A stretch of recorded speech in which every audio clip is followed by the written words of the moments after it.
Imagine you wake up one morning, look outside, and notice the sun behaving normally. Same brightness, same warmth, exactly as it should be, except for one tiny detail.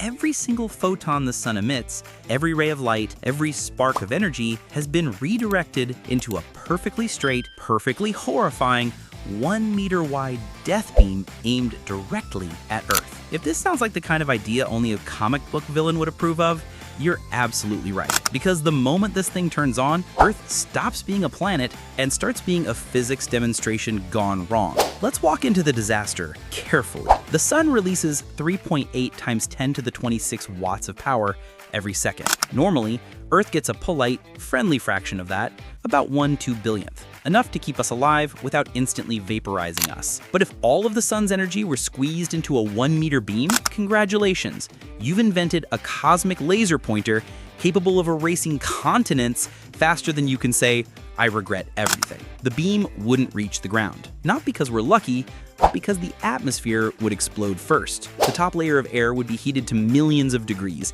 instantly turning into plasma. That plasma would unleash a blast of X-rays downward, which would then heat the next layer of air, which would also turn into plasma, which would emit even more radiation. You get the idea. Earth becomes a giant onion of glowing death. If you were standing directly under the beam, here's what would happen. You would not burn, you would not disintegrate, you wouldn't even die. You would simply stop being biology and start being a physics experiment. Your atoms, gone. Your atoms, also gone. You might think people on the far side of Earth get a free pass.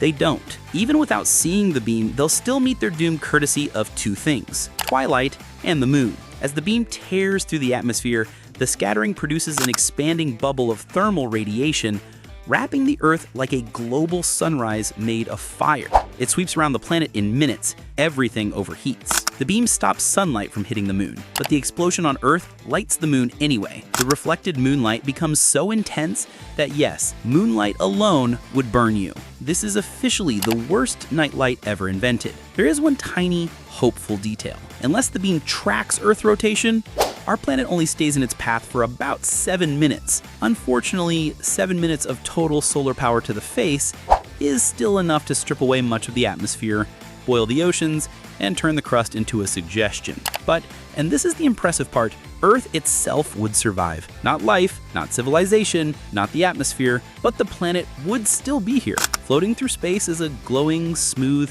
slightly embarrassed rock, a monument to humanity's bad decisions.